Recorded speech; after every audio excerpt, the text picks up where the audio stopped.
Good evening and welcome to another edition of Crime Time with DutyRon and Ed Wallace. We are two retired New York City police detectives with 20 plus years of law enforcement. And if you like all things true crime related from a police perspective, please consider hitting the subscribe button, hit that notification bell so you will get all things DutyRon and Ed when we go live or upload another video. Tonight we have a sad story again. Out of Bakersfield and California City, Orrin and Orson West, two young toddlers who went missing on December 21st, 11 months to the day, reported by his parents, his adoptive parents, Trezel and Jacqueline West, December 22nd, 21st, 2020, during the middle of a pandemic. We haven't heard anything from Trezel and Jacqueline West in almost a year. It's 11 months to the day tonight. We send our thoughts, our prayers, our strength, and positive vibe to our friends, boots on the ground in Bakersfield, the family, Ryan Dean, biological mom, RoeRoe, Jennifer, and everybody who is supporting this community for the past 11 months.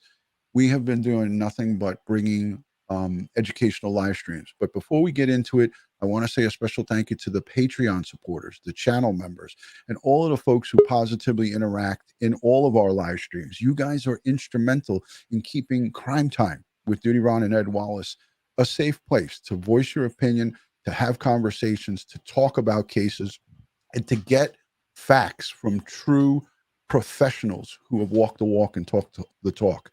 Ed, thank you for taking your time out. As always, you are an invaluable resource here, and we are honored to have you on Crime Time with DutyRon. How's everything going tonight, Ed? It's a pleasure to be here, Ron, and I'm happy that we can get some of these technical issues worked out. Yeah. But before we get started, Ron, I think it would be appropriate now to send a prayer out to the folks over in Wisconsin. The Christmas parade, there was apparently a ramming that occurred with 30 people affected, 30 plus people affected. A vehicle looked like an SUV had run down several people during the Christmas parade. Terrible. My thoughts and prayers, and from everybody here in the chat, if you could light it up with some prayers for the folks affected. We don't know the numbers of fatalities or any of the information. It's all coming in now. And this was all developing story before we went live. So we're sending thoughts, prayers to the men and women in the police department and the folks who are victims of this terrible act. We don't know what was the meaning behind it, but we do send our prayers. Listen, guys, so we have been covering this since January. I started right after Christmas with this, so really a little bit before January 1st of 2021. One of our great friends and reporters from 23 ABC in Bakersfield, he's now in Denver at an ABC affiliate. I believe I wrote it down here, Bayan Wang, Denver 7. He has taken out a few moments from his busy schedule to join us. He was experiencing a little bit of audio issues. I'm hoping that we got that corrected. I'm going to just cross my fingers. He's here to join us tonight to talk about the boys, Orrin and Orson West. So without further ado, my friend, a fellow colleague, someone in the business of reporting, but he puts his heart into his reporting, and that's what I really admire about Bayan Wang. Bayan Wang, thank you so much for joining. Great to see you. Hey, DutyRon, great to see you. Ed Wallace, thanks for joining as well. You know, I've been on with you several times now. I wish I could come on and say, hey, you know, we learned this development, or, you know, I got some good news for you, DutyRon. There's a sign of them, but, you know, nearly a year out now, none of that. I still remember back in December of 2020, heading to this case with very little, and we just had a, you know, little snippet from a press release that basically said a possible investigation into missing boys is going on. And I was kind of scratching my head saying, guys, are we really going to go from Bakersfield to California City, make that 70-mile trip, you know, on a deadline news day, only to find out there was some huge misunderstanding because, you know, weren't the parents home? You know, the kids were probably just, you know, misplaced or, you know, wandered off and will be found. Then I found out the ages of the kids when we got there. Then I found out the adoptive parents were home at the time they disappeared. But what I didn't think was we're going to be sitting here nearly a year out, 11th month marking today, still talking about this with no sign of them that's at least been publicly released to us. Yeah, and that's the confusing part for me, is that you put so much time and effort, and the law enforcement in Bakersfield and California City. We know Chief John Walker. What a gentleman! I had the honor and option to speak with him. He opened up his line of communication with me. I never got to put him on the air, but you did sit down with him in his office, and he was forthright, and he exposed what he could expose. But at the same time, they have to keep this stuff close to their vest, because, as we know, myself being in the law enforcement field for over 30 years, you can't just expose your cards, because an investigation like this, it spans. We looked at 40 some odd search warrants. We looked at searches going on in 2 states outside of California. We never really got confirmation on what states those searches were in, but you went over and above, going on with Vinny from CourtTv. I saw all of your pieces that you covered during the course of your time when you were in Bakersfield. And again, I always tip my cap to you, Bayan, because you are a consummate professional in your field, and you do such a great job with covering not just this case, all cases that you're on. You really put your heart and soul into it, and that's what I really love about it. We lost Ed, but I want to just have Ed join. Ed, you are a forensic specialist. You're crime scene is your thing, and we have some. I don't want to play this footage, this media footage, because I feel Bayan Wang's time is valuable. I don't know how much he has, because we didn't get a chance to talk. But do you have about 10 minutes or 15 minutes to stay with us, Bayan? DutyRon, I carved out some time for you. Yeah. Excellent. Definitely. All right. So, Ed, what I want to talk to you about is, with Bayan here, he sat down in the Chief John Walker's office and did an exclusive interview with him. I'm not going to play that, but Bayan he prepared fantastic for it. And he asked him about the use of luminol. He asked him about the use of the dogs. Dogs went into the home on Aspen, and they got a hit inside the home, but not outside. Can you talk just a little bit about that and what that means? Because so many of the people, the web sleuths, the people who follow true crime, are caught up on those aspects here 11 months later. Can you talk on that, Ed? Sure. Well, in a case like this, there were several search warrants that were done on the inside of the house and also on the outside of the house.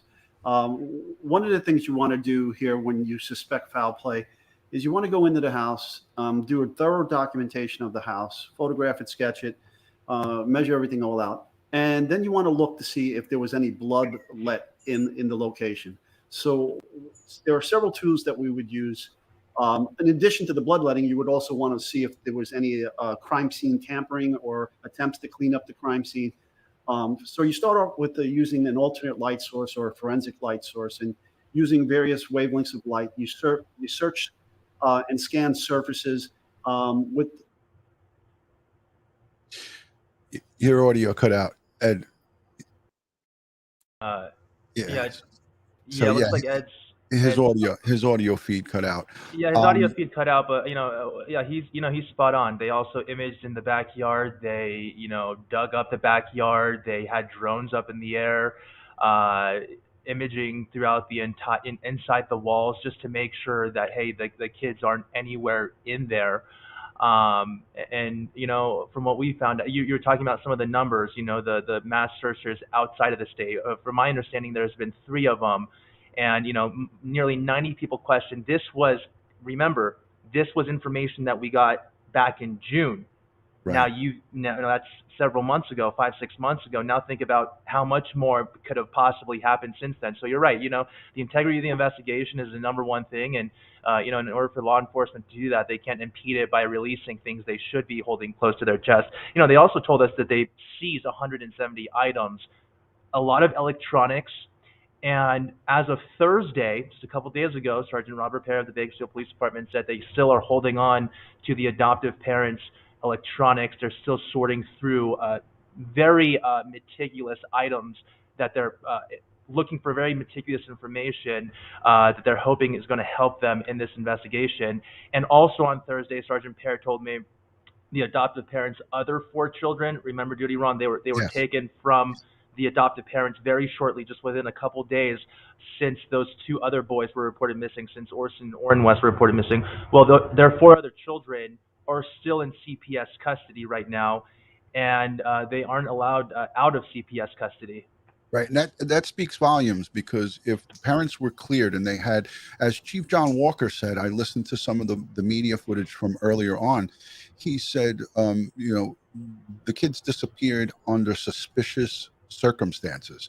And when you say that as a law enforcement professional, that means that they do not have any answers. And that was one of the sticking points that you harped on and you stayed with, which was fantastic. And you asked him the hard questions, like something a detective would ask is, did anybody see the kids? And his answer to you was shocking, because he said no. Nobody in the neighborhood, none of the neighbors, and nobody on Aspen said in California City that they ever saw the kids. That, to me, as a seasoned detective, was shocking. And it speaks volumes as to why those kids, the remaining, their biological children and the other two adopted, were removed, because they're not given the proper answers. And Ed is, I think, back. Join us with his audio. Let me just get him back in, because I see he's working tirelessly behind the scenes there. Ed, are you back with us? Yes. Can you hear me? Yes. So all right. The luminol part, that was done inside the van. There was a white van that they used to transport their 6 children. And they luminoled the inside of that van. I'm not quite sure or certain if they use it on the inside of the house, but a lot of folks that was a big sticking point. People were talking about the luminol and what was found, right, or what wasn't found, and really. So where did I cut out? Imaging inside the house. Yes. Okay, so yeah, the luminol. If you would have used the alternate light source first, and then you would have gotten UV will be absorbed by blood and turn black. So if there were surfaces on the walls and floors that would turn black, the next thing you would do is the luminol. And even if there was attempts to clean it up, you would see with the light the attempts to clean it up, the wipe marks, things of that nature. So you use the luminol. You spray the luminol on. It's a chemical luminescence. What happens, it attaches to the heme and creates a chemical luminescence like a glow stick. It will glow back at you in blue until you stop spraying, and then it'll go away. So if you spray it and it comes back blue, then the odds are that it's blood. There are other chemicals and metals that could cause false positive. But then from that point, then you would take those samples. Now, we don't know what the floors were. Were they tile? Were they concrete? Were they tongue and groove wood or engineered wood?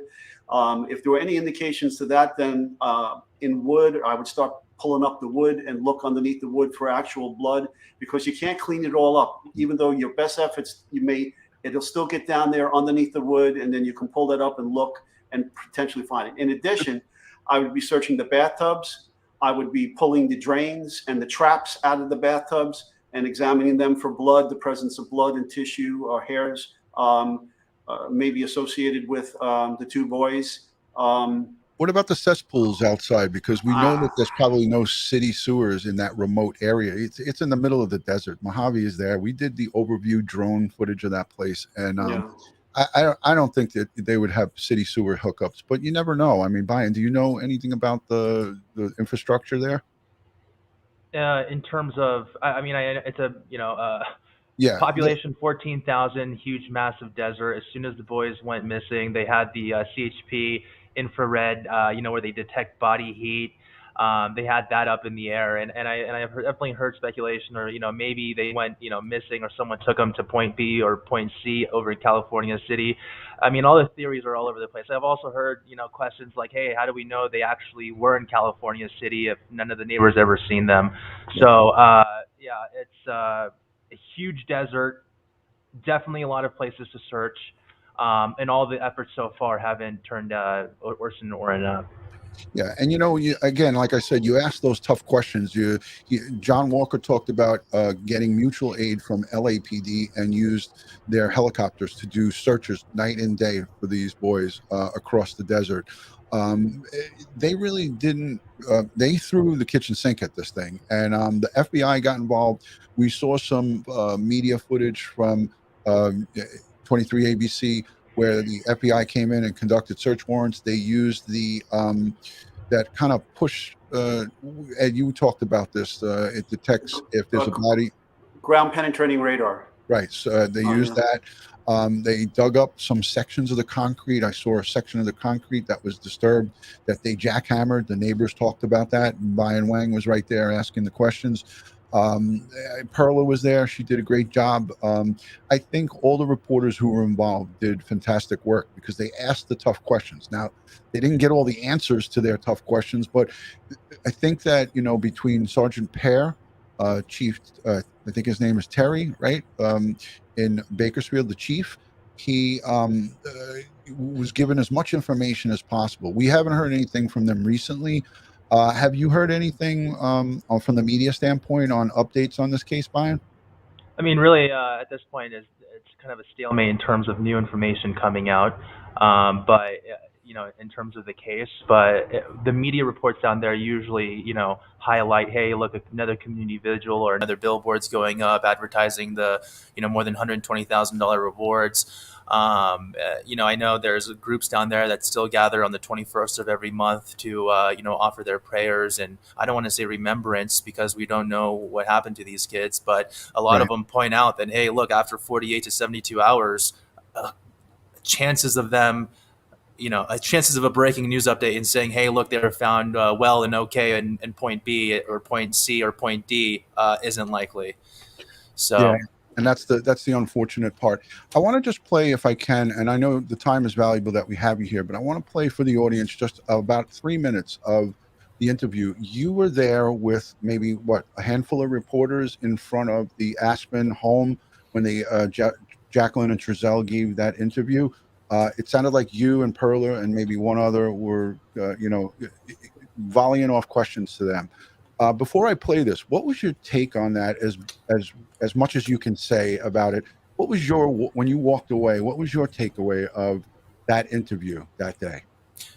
Well, I think, you know, first of all, we weren't expecting them to come out and to talk to us. You know, going into this, we're thinking, gosh, you know, how tough this must be. So when we ask questions, when we, you know, go, hey, you know, knock on their door, can you come out and, you know, offer some questions, our condolences, we're so sorry.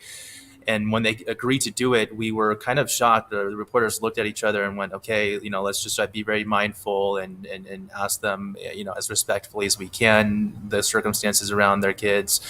And I think what you see throughout the interview, and I'm trying to put myself in the mindset that I was back then, is, gosh, these parents, they're, you know, how do I say this?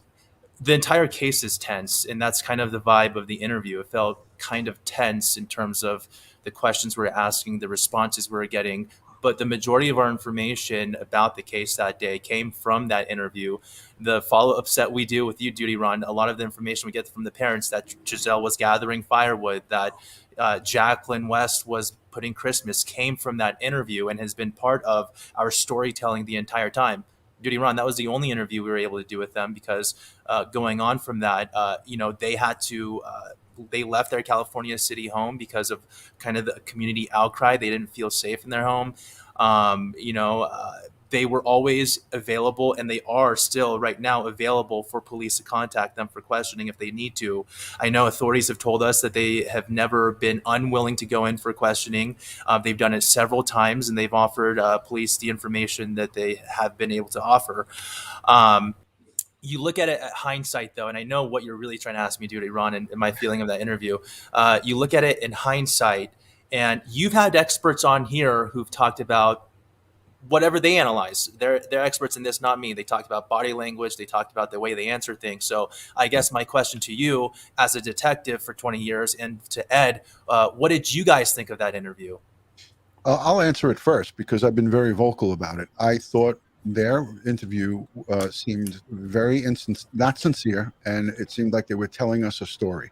That was my take, and I've interviewed hundreds, perhaps thousands of perpetrators that were in custody. Now, a lot of the work that I do is, you know, when I already have somebody in custody, because I worked in fugitive enforcement.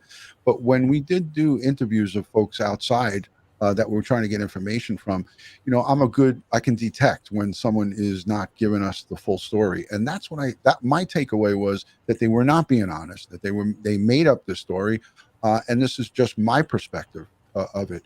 I know as a journalist, you can't say that, but I was just, what I asked too, I wasn't trying to put you on a spot, but what I was trying to get from you is that, did you leave there with your head spinning, or did you say, oh, again, it's the only interview that they've ever given in 11 months.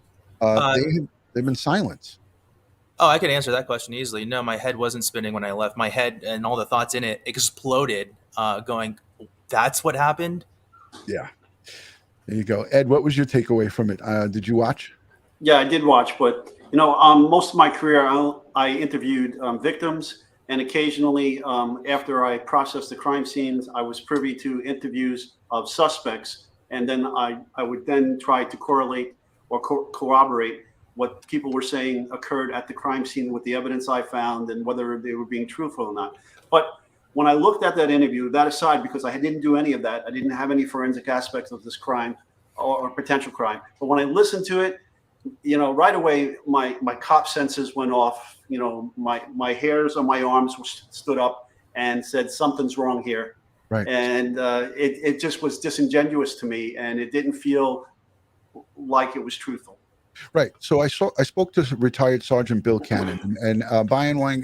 Bayans met Bill.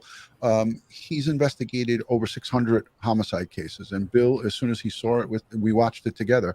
He said, "This thing stinks to high heavens. They're not telling the truth."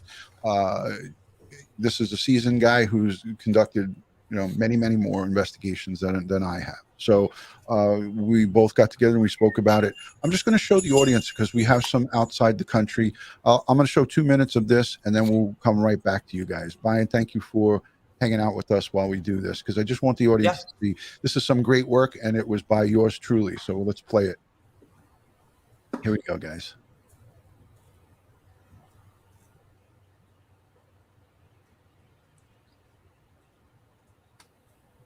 We felt so helpless, and seeing everybody out here really looking and helping out really means a lot. So tell us what happened the night the kids went missing. Okay. From our yard. Okay. It was cold. I was going to make a fire. It's a lot of wood in this area right here next to our house. I opened up the back gate. I'm throwing wood, bringing it inside the house. My wife's inside. She was actually wrapping gifts, so we thought it was a good idea that our youngest two go outside and play with chalk on the back patio. Do not let them go on the dirt in the backyard. And keep them close. So I was playing with chalk, and I came in the house. I saw them there. I went in the house. I came back out. I didn't see them now. I immediately went back in, asked my wife, did you see the boys? She said, no, they should be outside playing with chalk. I said, well, I didn't see them. So I came back outside and I started searching my backyard. I searched the whole thing. I realized that I left the gate open, and I panicked, came inside the house, searched the house, me and my wife. Once that didn't pan out, I got in the van. I looked down the street in both directions. It was getting dark, getting cold, and I got in the van and I hit a bunch of corners. I went down this street. I turned my light on. I searched. I called their names. Talked to a gentleman on the street on the other side over there. He didn't see me. So then I came home and I told my wife, we need to call the cops. It's getting dark and I need help. We got to get going. So I called the cops. Cops came. First thing they did was tell us to stay in the house so they can get a hold of us. And they had us just sitting there, and we wanted to keep searching. But everybody came out in droves, and I wanted to thank you guys that night, but we couldn't go outside. The cops told us the best are out here. The best are out here searching, and we appreciate it. And nobody ever could tell, we could never talk to anybody, and that was the issue. We just want to thank everybody. We really want to thank you guys. Please, if anybody has seen them, please call, let somebody know. Call the cops, call California City Police Department. Call them and let them know what you've seen, if you see anything. Our boys, they are going to be rambunctious, okay? They are going to be here in this area. And I really would like to go in the houses, but it's not because I want to invade people's privacy. I just want to know if Make they sure. make sure. That's it. Because I don't. Oh, go ahead. I'm sorry. If you got any questions. Oh no, you're good. Oh, okay. I was just gonna say, this is the first time we're hearing from you guys, and I can't imagine what you guys are going through. I can't even fathom it. For you guys, for people who are thinking that there's some kind of foul play involved, we just spoke to the biological mother. She says she had a conversation with you guys, and that she thinks there's some kind of foul play involved. That she thinks you guys did something. And that's understandable. What's your response to that? That's understandable. I would think the same thing. Yep. I mean, that's exactly the point. And if we can find our babies, then guess what? That's no. And that's all I want is to find our babies. That's it. That was a fabulous question, Bayan. Let me just get you guys back. I had to play that, and I had to play it to the part till you asked that question, because up until that point, you guys just let them speak. I wanted to ask you, when they were there with those masks, both of them had masks on. Were you guys, as reporters, was that time when COVID, everyone was wearing the masks outside? Were you guys masked up, or it was just them that did that? Oh boy, thinking 11 months back, I know obviously as the video shows, they did that. I don't think anybody else there was masked, maybe one or two other people, but we kept our distance, socially distancing, even outdoors at the time. And so, yeah, just to answer your question, I think they were the only two there. I think maybe there was a few people in the crowd that had the mask, under their chin or something. But yeah, I mean, that's just from what I recall. Right. And asking the question that everybody, people are thinking that there's something wrong here. Their stories didn't jive. And that was a great angle to go at with them. But again, this is the only interview, Ed, that these two have ever given. They never came out. They never passed out flyers, because I asked Jennifer Nobles, I asked RoeRoe, the biological cousin of one of the boys. I asked some of the family members, are they at shopping centers in Bakersfield handing out? Did they go to Casa Loma? Did they go to their local areas and hand out stuff? Nothing. Did they do any searches on their own, or did they do searches with anybody else? No, they blamed the police, and they said the police said that they have to stay inside. But that was for that night and that early on days. There's been hundreds of searches since then. But, again, as a reporter, I just was curious if anybody ever tried to continually, during the course of this 11 months, reach out to either the West grandmother, the West family. Is that an ongoing thing, Bayan? I know you probably can't speak about it because you're in Denver now, but if you were still there working, is there like somebody who would continually try to reach out for comment to these folks? Oh yeah, of course. I mean, it's an entire family that's impacted by this, so we wanted to reach out to everyone that we can who knew Orrin and Orson. I think pretty early on, though, I believe a family member on Trezell's side, I believe it was his brother or half brother or step brother or Jamal. something along. Jamal Walters. Right, Jamal. Yeah, he released statements on the platform medium.com. Yes. And it was very clear from the start, hey guys, just please respect our privacy. We have been getting, a lot of different threats and harassment. So we wanted to, respect that and not continuously show up, on anyone's property asking, for comment or for interviews. And so, we did try to reach out and talk, but yeah, all our efforts in getting communication from the family happened via Medium. Right. And they were all obviously negative results. They didn't want to actually speak on camera after this interview out in front. And like you said, that was not planned. You knocked on the doors and then they decided to come out. But it looked like you set up quickly a little podium there, but I know that you guys are equipped to do that fast. But they came out and you guys were like, oh, we got an interview here. And right. It's key because law enforcement is looking at this interview because that's really, besides them coming in and getting questioned, when Chief Walker said they came in at least 2 to 3 times in California City, I remember you went into the interview room and showed the whole that whole little room that they had where they did the interviews, and that was fascinating as well. So if it wasn't for your great reporting, we really wouldn't even have a bird's eye view of these two and their story. we would have nothing. So I'm thankful to you and the media for doing this kind of great work. You know, sometimes we take a bad rap and we get a bad hit, the media and the police. We we get, you know, it's a thankless job. So I'm here to thank you and say, from the people of Bakersfield, and all the folks across the world who watch your coverage, we thank you for what you do, Bayan. So thank you so much. Hey, DutyRon, I appreciate it. I'll lobby that right back at you. I mean, I think what I'm hearing from a lot of people in the community is, you know, gosh, we wish this was always on the national news. We wish that there was just as much, coverage on this as we saw with the Gabby Petito case and other missing persons cases. And I think, you know, you're probably one of the only ones who, continue to put coverage out on this. And I know the community has expressed to me how much they appreciate that. Yeah, you know, we sponsor the digital billboard on Highway 99. Oh, yeah. Over 10 months. So that's $10,000 of viewers from Crime Time with DutyRon. They make those donations. And every month I send $1,000 check to Lamar Advertising. Lena is my contact over there. She's a wonderful human being. She's given me tremendous breaks on the pricing. And we've had, thanks to user-generated donations. And I want to say thank you to the Crime Time with DutyRon folks for donating, and continue to please donate for the digital billboards, because until we find out what happened to Orrin and Orson West, since here in Classic, I want those billboards to be up there so people are reminded.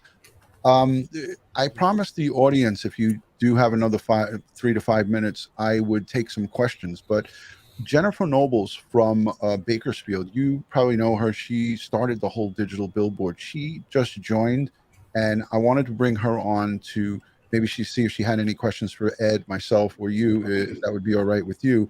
I'm going to add her in now. Jen, if you can, just enable your mic and try to keep that camera steady for us. Hey, Jen, thank you for joining. Where are you, in the backyard?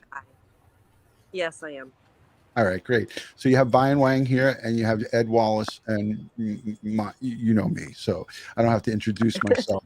Hi, Ed and Bayan. Good evening, Jen. Hi there. What's the feeling on 11 months in Bakersfield? What's the feeling on the ground? You're in contact with all the girls who do such a great job. Your girl crew there keeps the boys' names out there. You keep, you got me going with the digital billboards. What's the consensus down in Bakersfield? I know they had a prayer gathering tonight at, I think, at like 5 o'clock your time there in California. Just could you give the listening audience what candlelight prayer. Let everybody know what's going on over there. What's the feeling? There's nothing new, nothing coming out, and I think everybody is just still at the same point we were 11 months ago. The same question over and over again: where are the boys? What happened to them? There's so many questions that so many people have. Like, I know we talked and to talk about what would you guys do differently, or what would you guys have done in the beginning of a search like this if it was in New York. And I understand that New York is different in how you product activity and the searches than California, but I would assume that it's like similar. So with having the scent of the dog only being inside of the home and not really outside of the home, I mean, what would you guys do different like then versus what would you do different now? That's a great question, and I'll let Ed take that question. Well, we definitely would canvass the entire neighborhood, knock on doors, interview all the residents in the neighborhood, and that would typically be done by detectives. The uniformed personnel would start doing searches of all the streets, looking at garbage cans, working their way in concentrically out from the residents. That said, the detectives would also, in addition to interviewing the residents, would see if there's what videotape what cameras were available to videotape the areas going in and out of this residential location. What cameras did the neighbors have? Which way did they face? Did any of those cameras capture the yards, the front of the house, the side of the house, whatever the case may be, to try to see if there's any footage of the children leaving the yard or being picked up and placed in a vehicle and driven away, things of that nature. And then we would have searched the outside of the residential area for the commercial areas that are nearby. Definitely, we'd hit all the databases to see where the known sex offenders were, where they were living, in what relationship, how close it is to this location. And we got confirmation from Chief Walker that every door was hit in that area, and it really wasn't. As Bayan said, 14,000 population, but that area right where Aspen is, I think every resident was hit, including the guy Mike who gave that footage, and that was an important piece of the investigatory tools.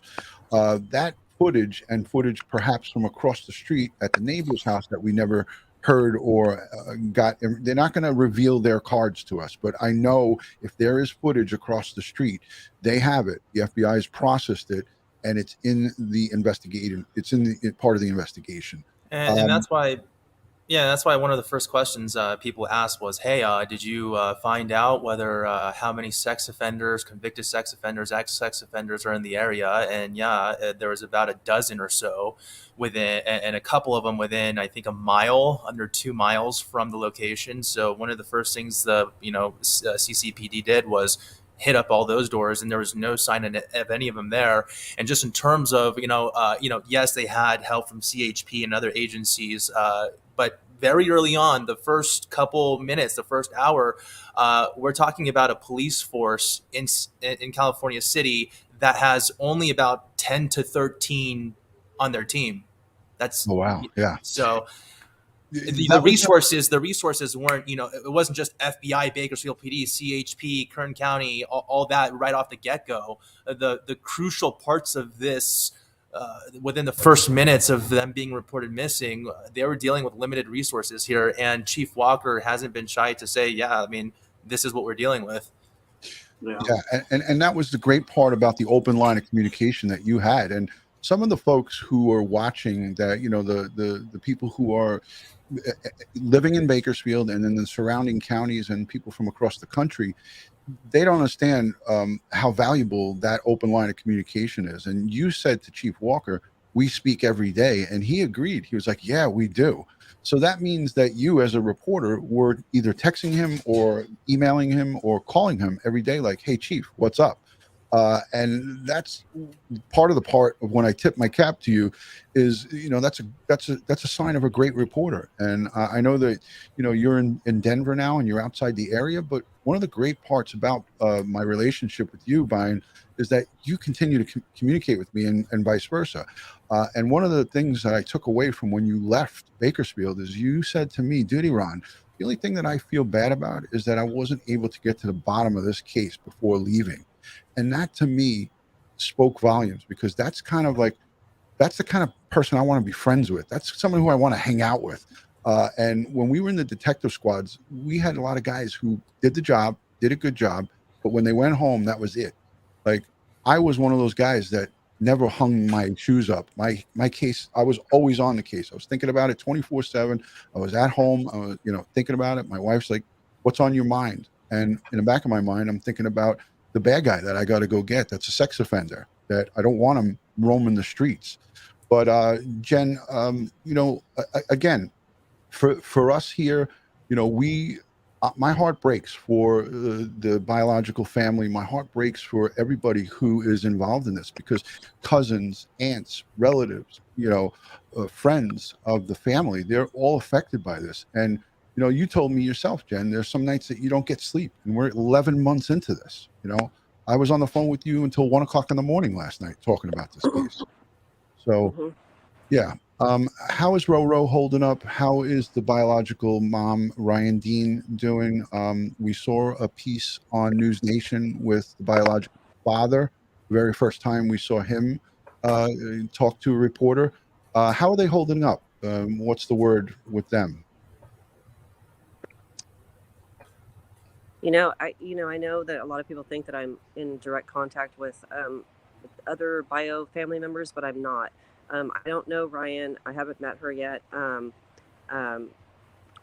CJ Charles that was on there. I briefly met him, but RoeRoe is the one I talk to most, and she's very exhausted. Like it's, because there's no answers, there's nothing new, there's nothing that comes out of this. So I can only speak on her as now we're friends and stuff, and I care very much for her and her cousins, but it's just I can't speak on anybody else. I'm sorry.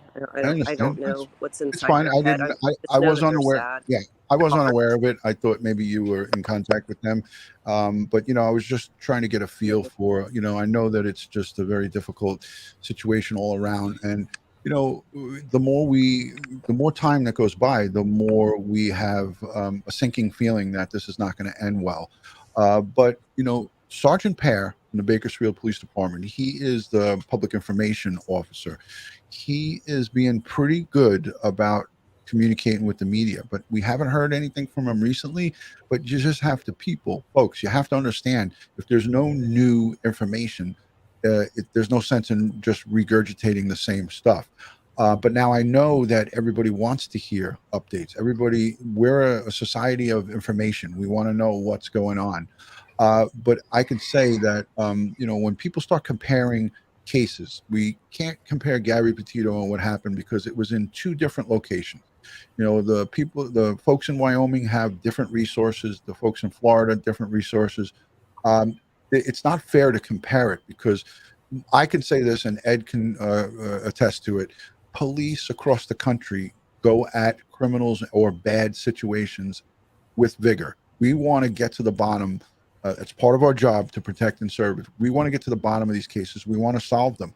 When there's a case that's open, there's people that are asking questions. I'm talking about from the police department, chiefs, captains, lieutenants, sergeants. It trickles downhill, and everybody wants answers. Just like the newsroom, the main guy, the producer, or the main, I don't know the command structure there, but Bayan has bosses that he has to answer to, and everybody is pressed to get the job done. And the job for the police department is to bring the missing home. I'm law enforcement liaison with EquiSearch Midwest now, and to bring the missing home is part of the police's job, and that's what police departments across the country, I don't care where you live, that's what they want to do. I had a deputy sheriff from Alabama, from Mobile, Alabama, the other night, talking about a missing case, and he said in no uncertain terms,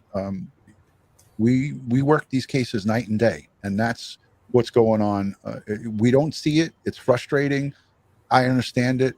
But again, folks like Bayan Wang are invaluable to cases like this, because we heard Joe Petito talk about with the media that he was asked questions. Well, why did your daughter's case get so much attention? And he turned it back on the person who asked him the question. I think it was somebody in the media. He said, "You guys hold the answer. We don't know why this happens, and I don't know how that happens." So that's a question maybe somewhere down the road that we can have a conversation about. I don't know. I don't know how and why that happens. Do you have any insight to that, Bayan? I mean, like you said, look, when you're hearing, it's just when you're talking about, how, police departments and the resources they have are different, throughout different jurisdictions. The same thing with media. But as a story came out with Gabby Petito, gosh, how compelling to just know, my gosh, these two kids are traveling across the country. What happened? It draws on your heartstrings. It draws on just your curiosity. And when you see such a sweet person like that, or whatever kind of character either of them had, you just wonder, are they okay? Where are they? What happened? It becomes part of your psyche. You make dinner, you hang out with your friends, it's in your conversations.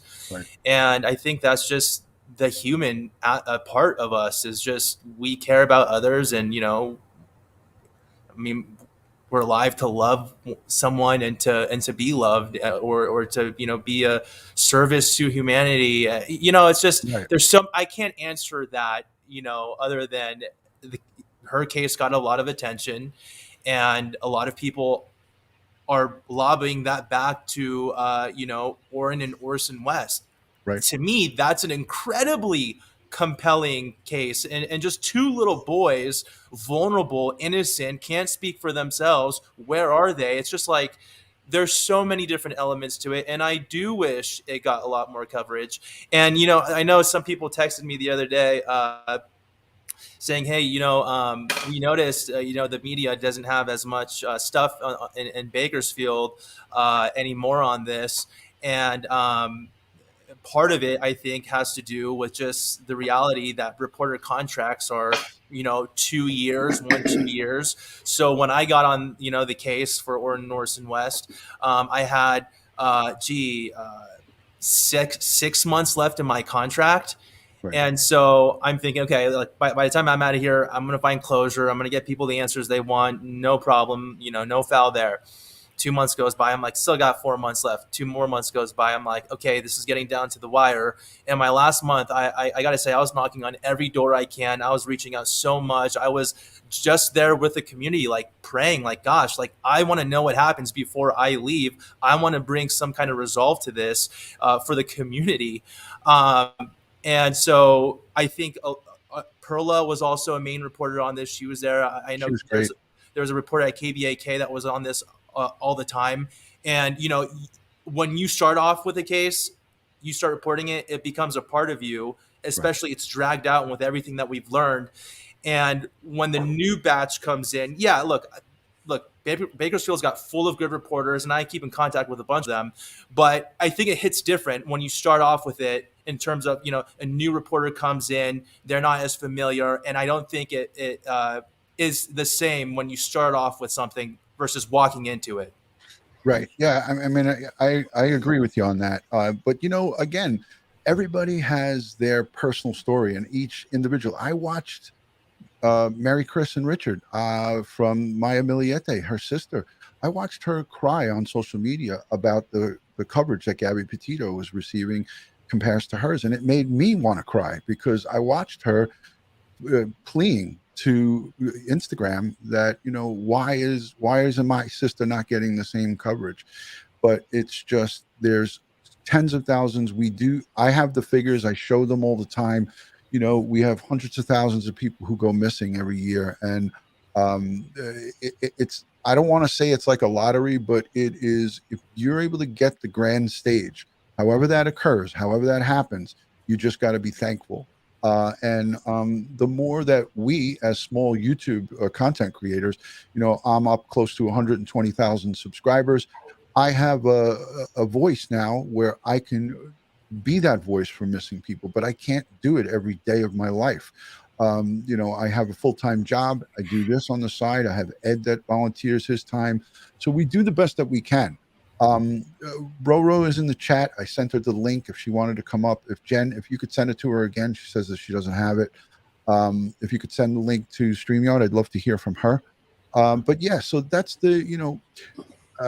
there's just an enormous amount of missing person cases across our country.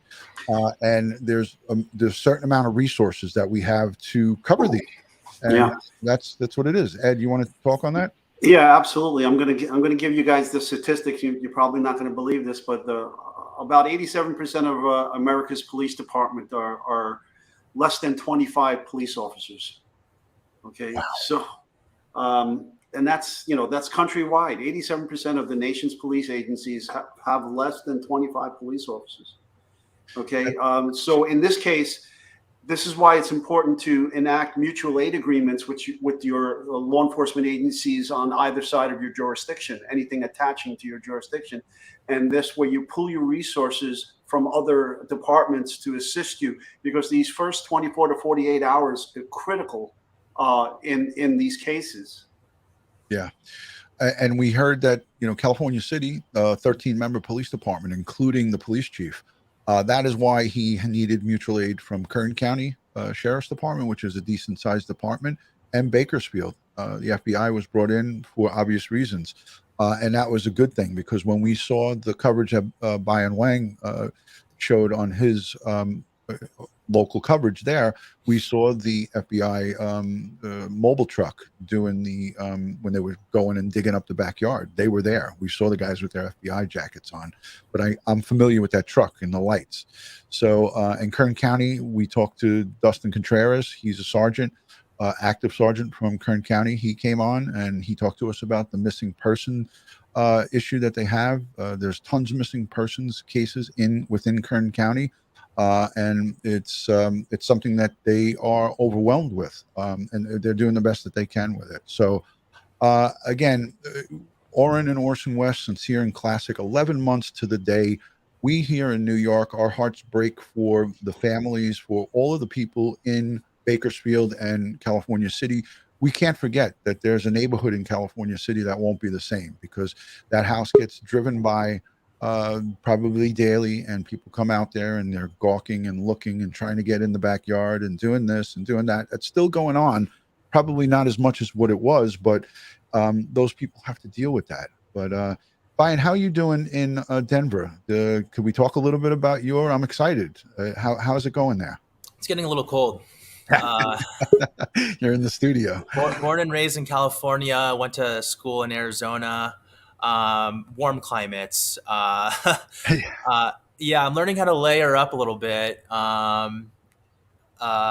Definitely enjoying the outdoors and drinking, a lot more warm beverages. But I'm looking forward to learn how to ski and snowboard and take advantage of the, time I have out here. The people are great. The community in Denver, Metro, and just in Colorado in general is great. My assignments here are all compelling. They're all very stimulating. And I'm, really fortunate to be part of such a great team here. I'm so happy for you and the missus. I know you guys are making those adjustments, and this is just such a great area. But it's different when you go from Southern California to Denver, Colorado. It is cold. Hey, yeah. Would you mind taking? We're gonna have Roe join in. She's the biological. She's been like the spokesperson. I want to just see if she has any questions, maybe that she might want to volley towards you on this 11th month. 11 months to the day. Roe, thank you so much for joining. I don't see her. Why do I not see her? Okay. Roe? I see her. Oh, okay. I can't see her on my end. I can't either. Yeah, it's dark. I see her down in the bottom. No, I see her in the bottom. I'm going to remove her, and then she's going to have to come back. Yeah, I just wanted, because I told her that you were going to come on, and I think she said that she had one or two questions she wants to ask you. Again, if you wouldn't mind, and I always like to ask this of my friends and guests that come on, would you come back sometime in the future, and maybe just chat a little bit with us about maybe other cases or even this one? We'd love to have you back, because my audience loves you. They love the work that you're doing. So I'm hoping that you'd come back sometime soon. Oh, absolutely. Yeah. Excellent. Excellent. Much appreciated. All right, here she is. Let's see if she can we can get her back in. I see her. Hi, Roe. How are you, dear? Sending you prayers. Good. Sending you prayers. Good. We are sending you prayers, positive vibes, and strength from New York, from Denver, and from Staten Island. Yeah. Hey, Roe. Roe, do you have any questions for Bayan Wang? I have him here just for another minute or two. Thank you so much. Hi, Bayan. How you doing, bro? Hey, RoeRoe. Doing well. I think there's a little bit of a lag in the connection, but I'm doing well. Yeah, it's good seeing you.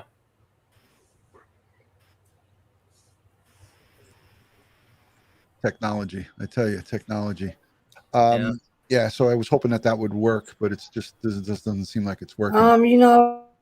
We're just keeping our heads out.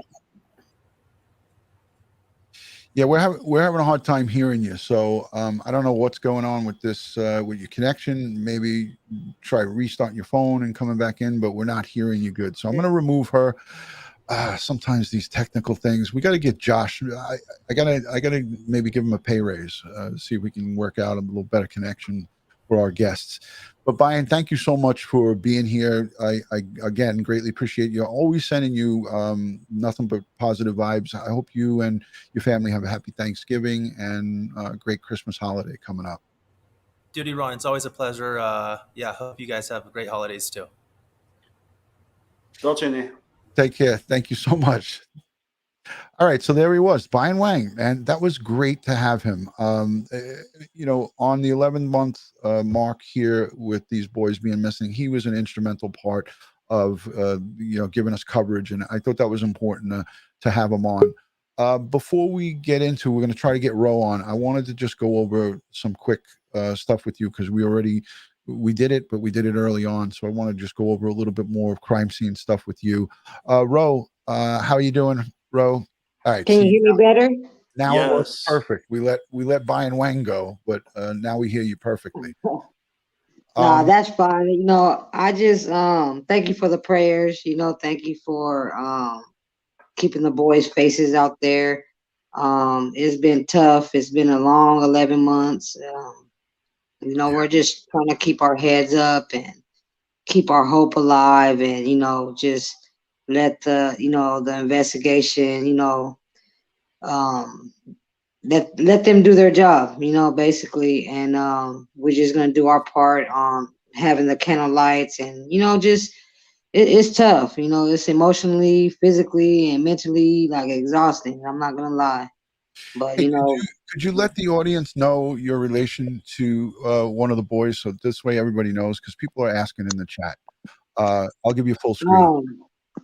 I'm the bio cousin to one of the bio fathers, and I just, you know, on behalf of him, because you know he's been through a lot, honestly. Right. And So was it sincere or classic for the audience? it's a classics dad, but you know, when Sincere was born, before they removed him, he was there, you know, in the beginning. So he claims both of them, you know what I mean? But there is another bio father before they got adopted out that, you know, they did the DNA test and, you know, found out he was Sincere's father. So But yeah. the children were removed late 2018, right? Based on an injury that happened while Ryan Dean was at work. She came home. Yes. This is what I got. You can correct me if I'm wrong. But late 2018, they were removed and put into foster care, both the kids, because of an injury. And then Trezel and Jacqueline wound up adopting them in 2019. So after 2019, well, actually at the end of 2018, that was the last time Ryan Dean and biological dads had any contact with the boys, right? Yes, yes. I mean, just based. I mean, I just feel like it was an accident, and because there were no other like allegations of abuse, no neglect, and I mean, just the way their case was handled. I mean, you know, it's sad that they, you know, didn't get that chance, and just what they went through during that whole time, and just all the challenges they were having to deal with. And all right. Oh boy, what a night! Yeah, it happens. We're having a bad night with oh, and Jennifer is still there. I forgot Jen was here. Jen, are you still with us? This stuff happens, Ed. When you have mobile devices and everyone's connecting from the mobile, it gets difficult. But it is what it is. You know, I'm trying my best to get everybody on. RoeRoe, you back? yeah, I'm here. Okay. Yeah. So you got kicked. What were you saying before you were knocked off? It's just sad because like you know, like I said, you know, my cousin, you know, he like people aren't perfect, you know. I mean, he's a great father, you know. He's been through a lot, and I just feel like, you know, he got robbed. They got robbed of, you know, their children. You know, it was an accident. You know, whatever happened. I mean, we still don't know what happened. He don't know what happened. So it's like, it's sad, so we're here today. Now he's dealing with another loss of the same, of his boys again. And it's just it's tough for him. So I'm just trying to, on behalf of my family and him, just trying to be the voice and keep the awareness out there and just trying to, bring the boys home.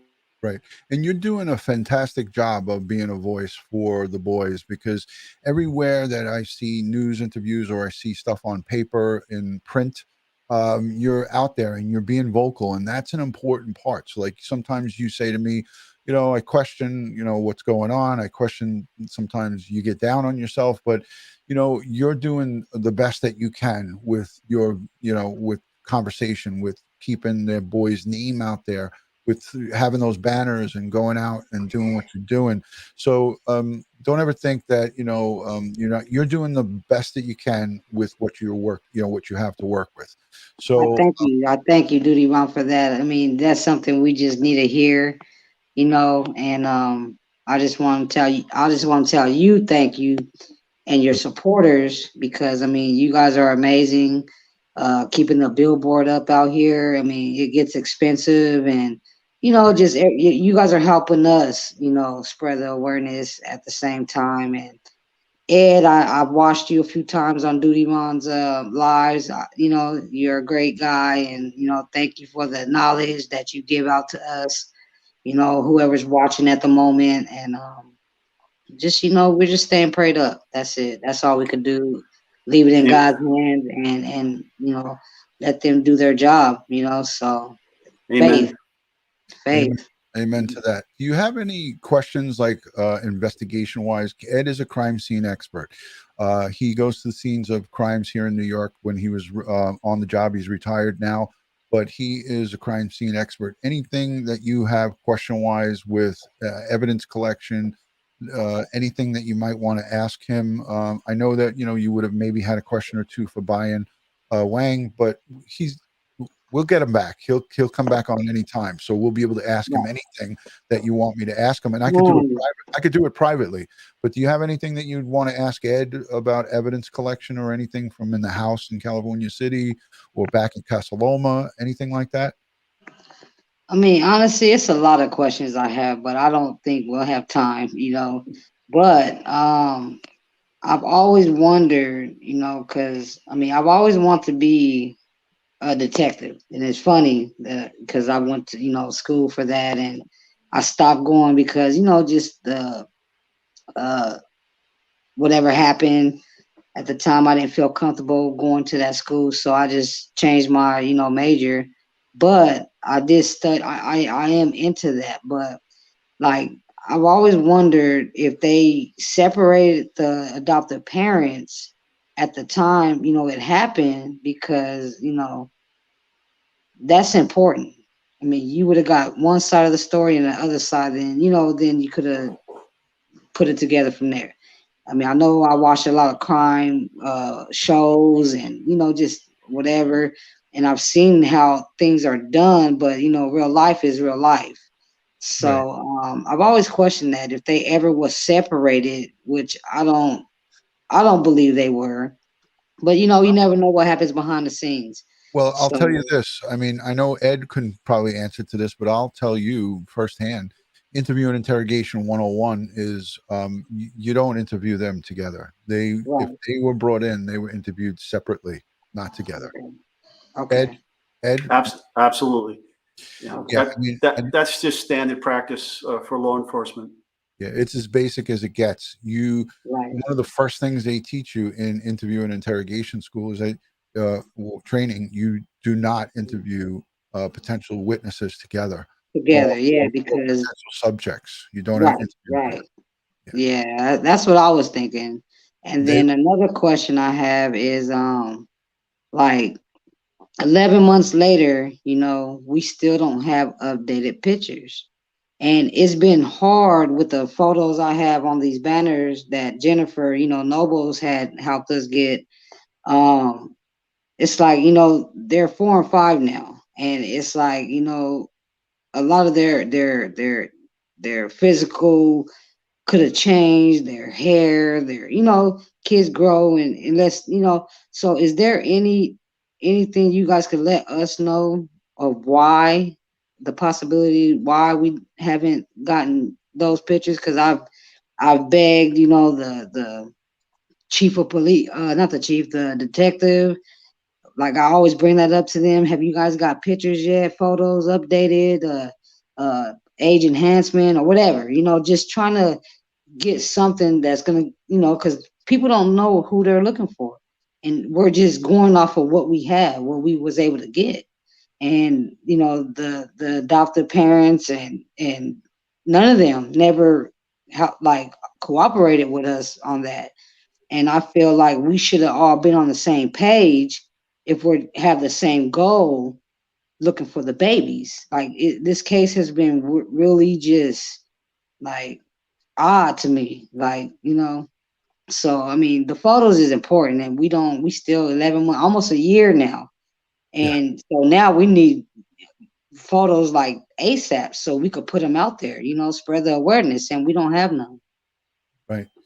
And that's a sticking point that I knew Bayan Wang couldn't answer that question. Yeah.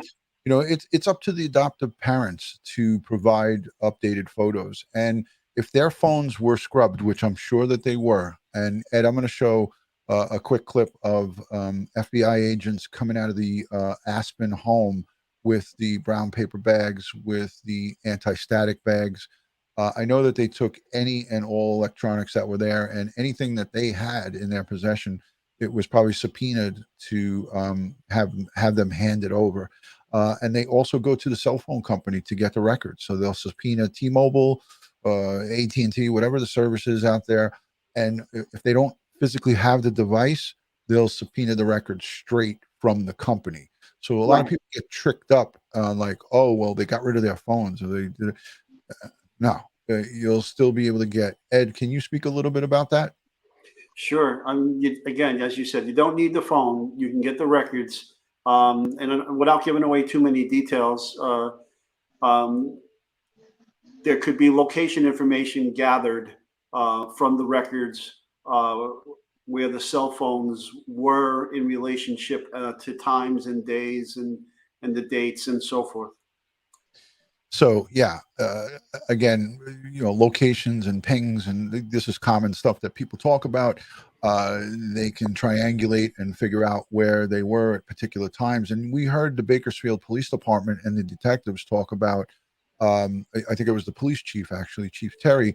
He said that a lot of the computer records and a lot of the electronic records are, it's still coming back, and it's by now 11 months, they have it. They just can't expose it out if they have some bit of juicy information. It's not as easy as saying, oh, we got you on this. You need extra stuff on top of that to make a lawful arrest and have that arrest stick and get an indictment at a grand jury and then get a conviction and trial. So it's a process that they can't just pull the trigger, so to speak, with a lack of better terms. They can't make that arrest unless they have a pile of good evidence, and until they get that, they won't do it. Now, we saw Barry Morphew, 362 days or 361 days, get charged with murder in first degree. Nobody recovered, but they based it on evidence from electronics, and that was the blood. Yeah, and blood and other evidence. But they were Chaffee County Sheriff, who was handling that in that area in Colorado. He was motherfucked up and down, and I excuse my French, people, but they were dragged through the mud. Said they were corrupt. Said that they were friends with Barry Morphew. Said that Barry Morphew was paying them off. I heard everything under the sun. The same thing with this case here. I've heard everything under the sun, but I've just put it to white noise, and I don't listen to it, because my focus, my one main focus, and RoeRoe, you can attest to this, in all our conversations, it's about those boys. I don't give a shit about what that idle chatter is going on. I don't listen to it, because it doesn't get us to finding out what happened. Right. It just makes obstacles to get to that. So, right. I agree with you. Yeah, we done had them talks, and thank you for having them talks with me, because conversations with me, because I mean, it was I was always feeling like I had to defend us. It was bad. It was a lot in the beginning, but I did exactly your advice, took your advice, and just been ignoring all the stuff, that things that can't find the boys, that don't, if it's not gonna find the boys, I don't want to hear it type. It's a waste So of time. In my eyes, it's a waste of time yeah, because time that could be spent somewhere else. right. And if you really truly want someone who's honestly and truly wanting to help you, they'll show their true colors to you. And you have to Exactly. realize that, there's people that want to help you, and then there's people that just want to piggyback onto the notoriety of this to get some attention for the Right. wrong reasons. Right. So Open Mind sent in a super chat, and thank you to the folks who sent in super chats and everybody in the chat. We thank you for the encouraging words and the positive vibes to RoeRoe, to the Bio family, and to everybody involved. Open Mind says, what about age progression drawings of the boys? Now I could circle back to Steve Mancusi, who you spoke to, RoeRoe, and we had Yeah. on. I have made 96 videos about your cousins. 96. That's Thank a lot. you. And those Yeah. videos, you're welcome. And you're welcome. Those 96 videos aren't bullcrap videos. I have professionals like Ed, I have professionals like the sketch artist. I had the Mark Class from the Class Kids Foundation. We had aviation pilots from the New York City Police Department. I had Barbara Butcher come on from the medical examiner's office. I mean, I threw my kitchen sink at this with the knowledge of law enforcement background, and I did what I could. I spoke to a Kern County detective sergeant. I had him on twice to talk about missing and exploited children, trafficking. I looked at every aspect of this case, almost like I worked it from New York. DutyRon, sorry to interrupt you, but you're kind of sounding like a robot on my end. Are you hearing that too, Ed?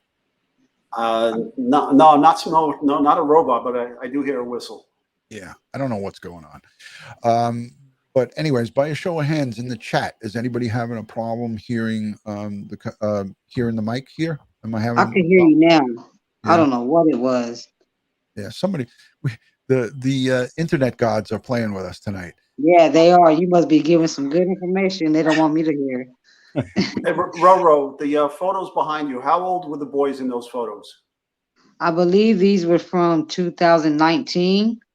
One of the girls that's been helping us, they had retrieved these photos from, I want to say, either Jamal's page or the bio mom or some, but yeah, they're old photos. So we don't have any photos from 2020. And I just feel like if the adoptive parents were really, really wanting to find these boys, they would release those photos. That's my belief. I don't care if I'm an adoptive, a foster parent, even a friend. I mean, I want to find these babies, any kid, any child that's missing. And to not cooperate with us on that part, it just gave us red flags that, they know something and they don't want these babies found or whatever their reasons are. I mean, for withholding them photos, it's like, it's I don't know, it's been getting to me these past 11 months. So we have to in our heads go off their certain facial features in there that might not change, like Sincere's lips or Classic's cheeks, or just certain things, eyes and stuff. And we don't, even if, I every time I see a child out there that, just two little boys, I'm looking hard, and I don't want to make the parents feel uncomfortable, but I'm just trying to see if I notice anything on them that, could be the boys. But it's just tough. It's very tough to not know what they look like today.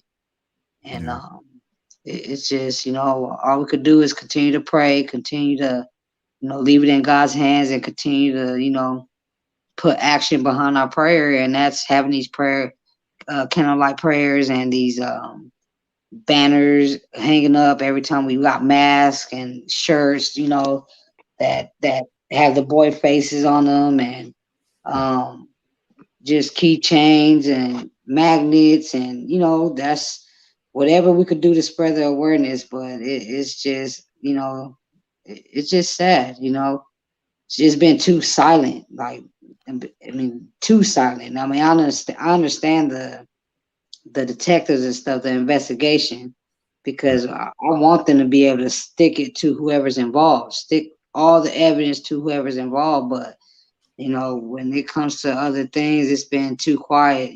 Trying to get cooperation, with the adoptive parents, because they're the last ones to have them. They're the common denominator. I got a question for you, RoeRoe. Yeah. Has anybody in Bakersfield seen Jacqueline and Trezel, or his mom, like the grandmother, Grandma West, and any of the family? Is it anybody going to that house and seeing them coming and going? Do we know where they live? Or I mean, we know where the adoptive parents, their parents, the grandparents live.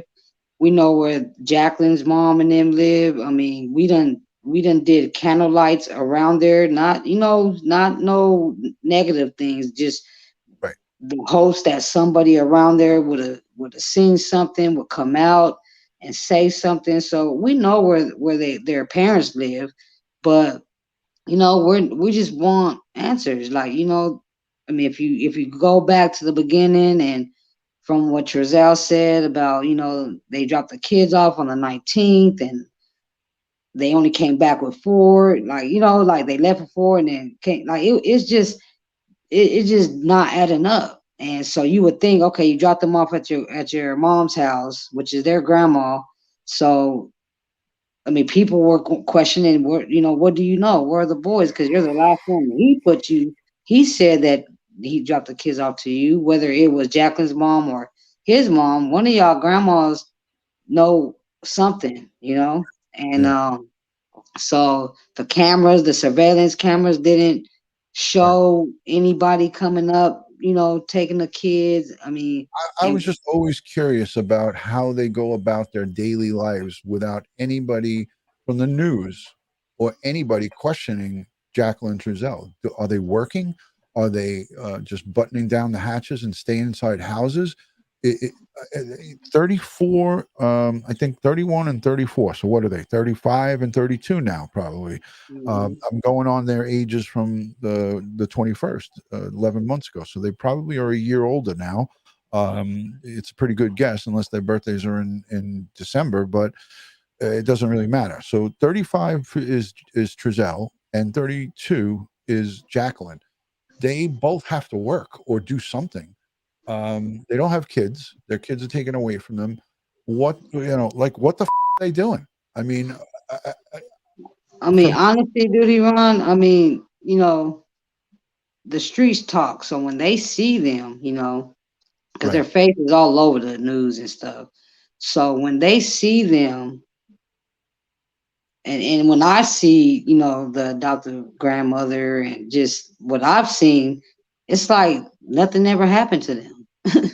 And it's sad. Like, we done had plenty of candlelights, even when they were coming out and showing their faces, and we seen, like, it's a lot of people that's been out here in the beginning that was doing their own research, finding out who they were and this and that. So when it comes to like them getting threats, we don't know nothing about that. We don't have time to threaten y'all when we need y'all to come out here with us and help us get answers, So whoever they're getting threats from, it's not from my side of the family. I know that for a fact. And I can't speak on the other side because I don't deal with everybody, so I could just speak for us. But we're not, I mean, whoever's threatening them, like, it's sad, you know what I mean? So yeah, you don't want to pay attention to that if you're not involved. You guys aren't involved in it. Yeah. So our focus is spreading the awareness and finding the boys. That's our focus. Everything else is a distraction, and we have asked them at the adoptive grandma Trezel's parents' house when we had the candle lights over there across the street, because you know we don't want to be on nobody's property, even though we could be on the sidewalk. We Right. don't want to be, you know, invading their space or whatever. And I mean, his brother acts funny every time we have a candlelight over there. Instead of them coming across the street to join us, like you know, there's They don't- nothing to be scared of. Like Yeah. you know, the news is there. So what are you scared of? You know what I mean? Like if anybody do anything stupid while the news is there, you're just Right. If they would have, acting. RoeRoe, I get what I know where you're going with this. If they would have just come out and say, I wish that we had answers, or just come out and say something. Right. Maybe they're scared, whatever the case may be, but not even a statement through they use that Medium or that heavy website to make their statements. There's been nothing there. It's been crickets. So the fact that they've stayed, ghosts, or whatever you want to call it, they've been ghosting themselves, or they're just not coming out. It just shows that they really don't care. So Jennifer talked about, what if they lawyered up, got a lawyer. They haven't been charged with anything. There's no official charges. So the lawyer would not be able to advise them or represent them in any criminal charges, because no criminal charges came out. But a lawyer can advise them, just like Gabby Brian Laundrie's lawyer did, and let them invoke their Fifth Amendment. And that's what I think. If they had a lawyer and they invoked the Fifth, that the Bakersfield Police Department would talk about it. Because I asked Bayan Wang tonight, I don't know if you were here, but I asked him, I said, how come no reporters have asked if they lawyered up? And he basically said that he asked Chief Walker, and Walker said he didn't know. And I was like, wait, how do you not know? These are people you're questioning. You've been asking them questions. So he asked them questions. If they had a lawyer, then they wouldn't have answered them. They would have said, we're not answering any questions.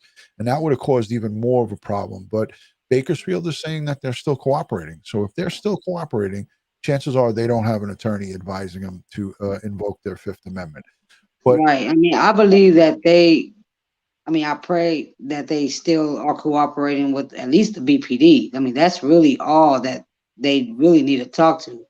But I mean, when it comes to, us, we're trying to use every platform, media, get these boys media covered. We're trying. And we can only do so much because we're the bio family. They're the adopted family with all the rights and things like that. I mean, we can only go so far, but we're pushing. Yeah, and, you're right. Even when News Nation came down and, did the interview, and my cousin did his first interview because it's been eating him up. He's not a social media guy. He don't be on YouTube and stuff like that. But me, talking to him every day, just, because he don't trust nobody. After everything that he's been through, he don't trust people's intentions. So I just told him, look, just come, because behind the scenes, we'll go out there and put flyers up around town. People have been taking them down. Who? We don't know. So it's just sad that somebody out here don't want us to, spread the awareness. And it's sad. Who could it be? I mean, I got my opinion on who I think it is, but we're just going to keep putting them out there, and they're going to waste their time. So it's been a journey trying to, find the boys and keep the awareness out there, going against whoever don't want us to find, put it out there. And somebody ripped banners down, and it's sad. These are two babies. This is not no dog missing. That's a shitty thing to do for someone to do that. I wish that every time we have candle lights on Potomac, Josiah, which is Trezell's brother, he always turns the camera to us. Instead of them coming out, they got cameras up, and we don't pay attention to that because we're not here to, do anything. So he always puts the camera towards us. And when News Nation came out here that time, they came to the candlelight and they noticed it. You know what I mean? And I'm like, that's what we go through, So when they seen it, they was like, wow. So they went across the street and tried to, talk with them and stuff, and they had no luck. They didn't, want to speak. So, I mean, if you lawyer up and you didn't do nothing wrong, but you don't talk, it just But we Oh, no. we had this conversation with Gabby, with Brian Laundrie in that case. Everybody was like, "Well, if he didn't do anything to her, why did he invoke the fifth?" And Yeah, yeah. it's people can argue and say that's the constitutional right. I don't see that they did this here in this case, but they Right, certainly have been silent. They've invoked their own silence after right. the interview. Hey, Um, Ron, I have to check on my mom. okay, She's go been, go. but That's I thank you so much for everything, Ed. Thank you for the knowledge and just all the tips and just everything that you do. God bless you both and the supporters. God bless you all. And I yes. will call you, Duty Ron. I'll call you. Okay, Roe, everyone please put up some prayer emojis and some hearts in the chat for Roe as she exits. We're sending you and your family strength and positive vibes from New York. And we will see Thank you you. again soon. We'll see you again soon. All right. Much love, everybody. Thank you. Take Good care. night. Thanks, bro. Good night. Yeah, so we got sidetracked quite a bit, but that was great to have her on and great to have Jen in here in the chat. But we're an hour and 25 minutes, so we got to wrap it up. Ed, we didn't get a chance to go into your all of the the forensics. This was a lot of challenges that we had, and I didn't expect Bayan Wang to hang out for 45 minutes with us. So I think that was a good thing. You went over some things. You talked about tracing the inside of that house. You talked about photographing. You talked about collecting bedding. Did you talk about hair fibers? Can we go a little bit into that and then we'll wrap it up? Well, you would expect to find the boy's DNA, hair, and fibers in the house that they were supposedly living in. You would expect to find their fingerprints, so forth. So that those types of forensic evidence aren't really applicable here. But if you did find blood, if you did find tissue, organs, things of that nature, that would be highly probative. So again, we know they took out a lot of electronic evidence from the family. That's been well reported on. But other than that, we don't know if they found any biological evidence from that scene. And as I was saying earlier too, and then the search patterns, if this is such a rural location where there's no city waters or city sewers, and they're working off of septic systems and cesspools and well water, well, all of those wells and all of those septic systems and cesspools need to be searched.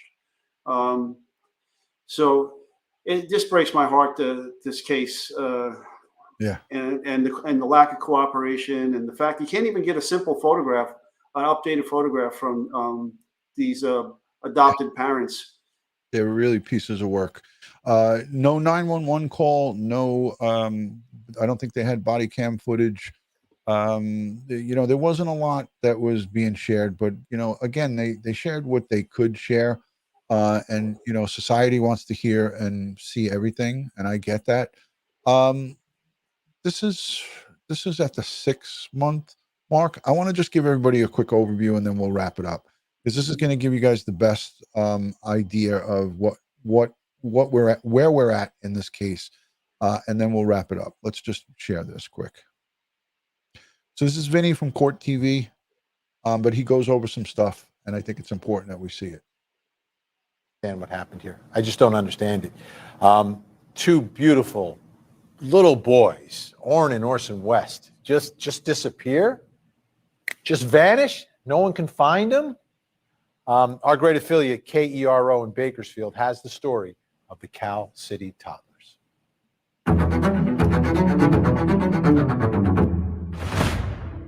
The Cal City community is still distraught over the two missing boys. There is now a new addition to the neighborhood.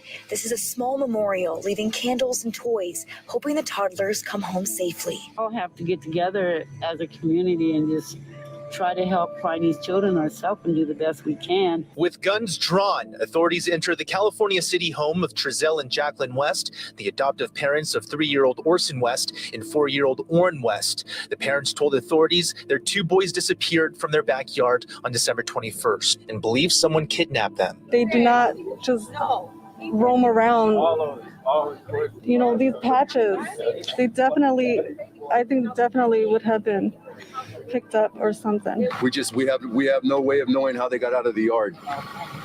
Nothing that shows how they got out of the yard and if they wandered out of the yard. California City Police Chief John Walker believes this is now more than just a missing persons case.